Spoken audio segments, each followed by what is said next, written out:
I never imagined the day would come when my own parents would turn their backs on me like I meant nothing, but that's exactly what happened. My name is Holly, and I'm 30 years old now, but to truly understand what happened, we need to go back to when I was just 13 years old. Back then, life wasn't perfect, but it was still okay. I was an only child, and even though I wasn't spoiled, I at least felt seen. My parents would ask how school was, take me out for ice cream on weekends, and sometimes we'd watch movies together. We had a normal family routine. I felt like I belonged. But everything changed the day they announced Mom was pregnant again. I can still see the excitement on their faces as they told me I was going to be a big sister. At the time, I was happy too. I thought it would be fun to have a little sibling to play with. I even helped paint the baby's room a bright yellow because Mom said it was a good color, neutral and cheerful for any baby. I thought we were preparing for something special. But once my baby sister Emily was born, it was like I disappeared, literally. My parents' attention shifted completely to her, and it felt like they forgot I even existed. Everything in the house became about Emily. Did you see her smile? Mom would say with joy. Look how smart she is. Dad would brag about a baby who was just crawling like any other. Meanwhile, I was working hard in school. I got straight A's on my report card and brought it home, hoping they'd be proud. But instead of celebrating, Mom glanced at it for barely a second and said, "That's nice, can you go grab a diaper?" It felt like a punch in the gut. It wasn't just once, either. It kept happening. Every time I tried to talk to them, they'd brush me off or turn the conversation back to Emily. I'd ask for things I needed, like new shoes because mine were falling apart, and Dad would sigh like I was asking for something outrageous. But then, the very next day, they'd come home with some expensive baby toy for Emily that she'd play with once and forget. After a while, I just started staying in my room. I felt like a ghost in my own house. No one asked if I was okay. No one noticed when I skipped dinner or sat quietly for hours. They were too busy taking pictures of Emily's first tooth or her messy face after eating carrots.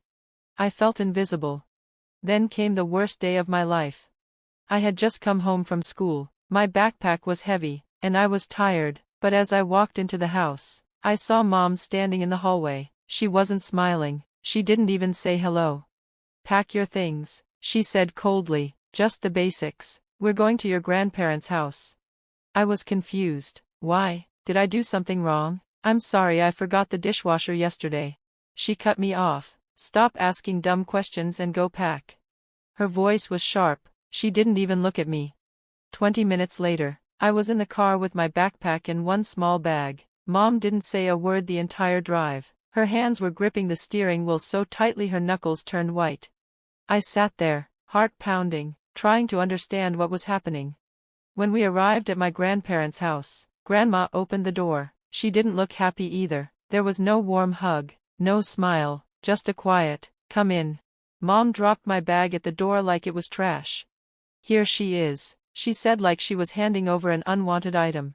I stood there, frozen, as Grandma looked at me with sad eyes. "Holly, go upstairs and rest for a bit. I'll call you down later," she said gently.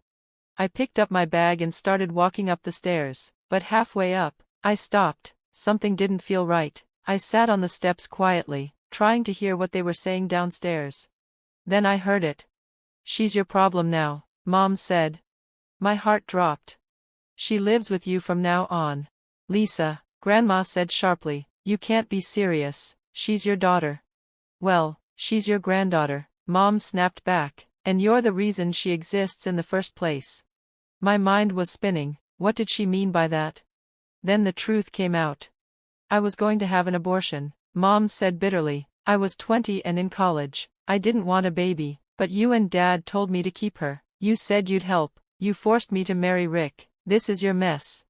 Grandma tried to defend herself. "We gave you money. We helped with everything. We even bought you that house."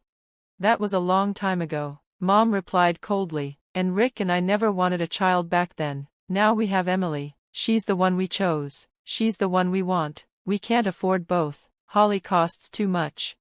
Those words shattered me. I wasn't just forgotten, I was never really wanted. I was a mistake, a burden. Before Mom left, her final words were, "Don't call us, we'll send money when we can." She didn't even come upstairs to say goodbye. She just walked out and closed the door behind her, like I was nothing. I sat on the stairs, unable to move. My chest hurt, and my hands were shaking.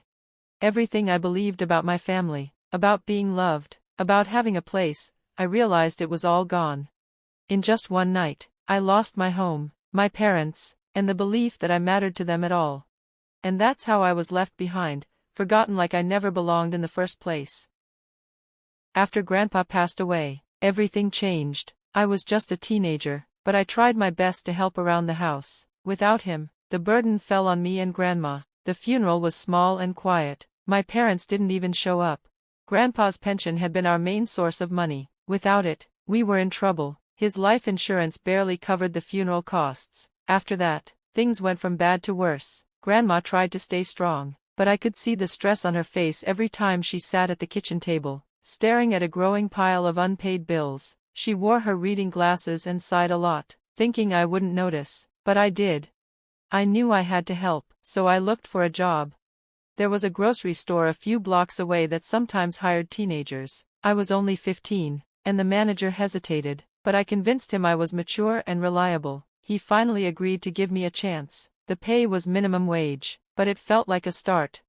Balancing work and school was tough. I'd go straight from classes to the store, then come home late and stay up doing homework. Some nights, I fell asleep with my face in a textbook. It was exhausting, but I kept pushing through. Every time I handed Grandma my paycheck and saw the relief in her eyes, I knew it was worth it.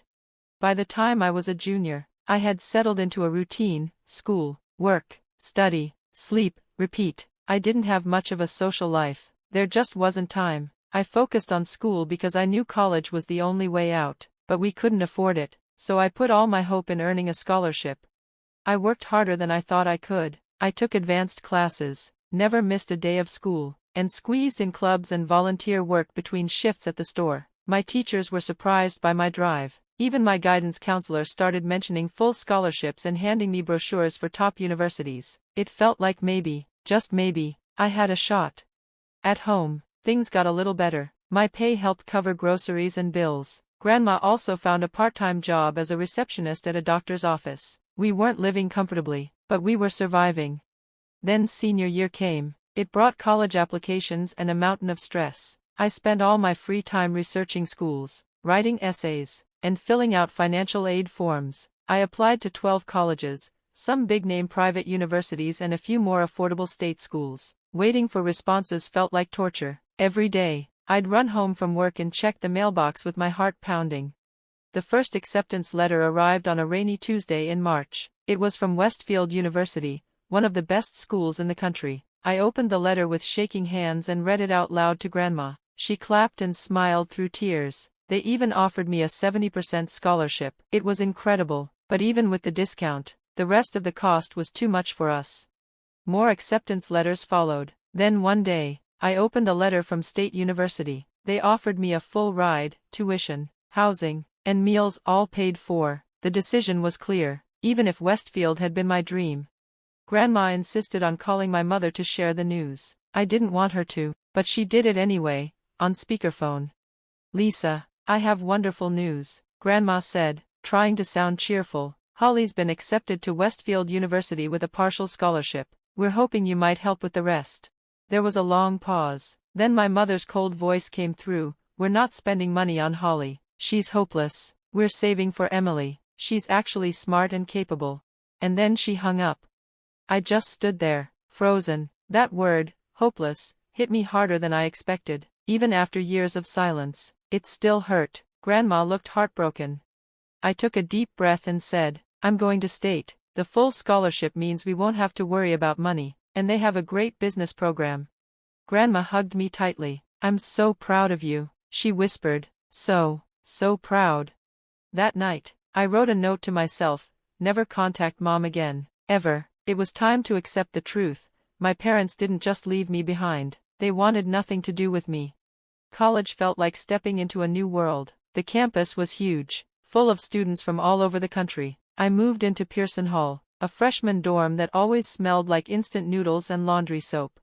My roommate, Zoe Chan, arrived with a smile, 3 suitcases, and a box of engineering books. She was bubbly and talkative, everything I wasn't, but we hit it off quickly. "Nice to meet you," she said, I don't snore, but I do talk in my sleep, usually about calculus. I laughed. I'm a deep sleeper. You're good. We became close fast. We studied together, helped each other through stressful exams, and talked late into the night. Zoe introduced me to her study group and helped me build a small group of friends. Every weekend I didn't work. I took the bus home to visit Grandma. I'd bring my laundry, and we'd have Sunday dinner together. It became our little tradition. Soon, I started looking for a part-time job. The scholarship covered school, but I still needed extra money, and I wanted to keep helping Grandma. Zoe told me the cafe she worked at was hiring, so I applied. I got the job. Working at Cafe Laurel brought us even closer. We'd swap shifts, complain about rude customers, and even study behind the counter during slow hours. I never told Zoe much about my family, and she didn't push. All she knew was that I lived with my grandmother and my parents weren't in the picture. One night, about a month before graduation, we were closing the cafe when Zoe casually said, "My dad's coming up for graduation. He wants to take us out to celebrate." "Us?" I asked. "Yeah, you and me. I've told him about you. He's really impressed by how hard you work." She paused. "Actually, there's something I've been meaning to tell you." She looked me in the eye. "My dad owns Chin Enterprises." I almost dropped the coffee mug in my hand. Chin Enterprises was a massive investment company. "Wait, you're that Chin family?" Zoe nodded, a little awkward. I didn't want people to know. I wanted to do this on my own, no special treatment, no shortcuts. Suddenly, a lot of things made sense. Her expensive boots, her calmness about money, why she lived in the dorm instead of a fancy apartment. "Is that why you work here?" "Yeah." Dad wasn't thrilled, but he respected my decision. I wanted to prove I could succeed by myself. I admired that about her. She had every advantage, but still chose to work hard. Graduation day came, and I finally met Mr. Chin. He was tall and serious looking, but his eyes crinkled kindly when he smiled. He shook my hand firmly. "Zoe tells me you're the hardest worker she's ever met," he said. "I respect that. How would you feel about interviewing for an entry-level position at my firm? There's room to grow." I was stunned. "I'd be honored, sir," I said softly. Grandma stood beside me, smiling proudly and holding my hand tight. For the first time, I saw a real future, one I had built myself, through grit, late nights, and quiet determination. This was only the beginning.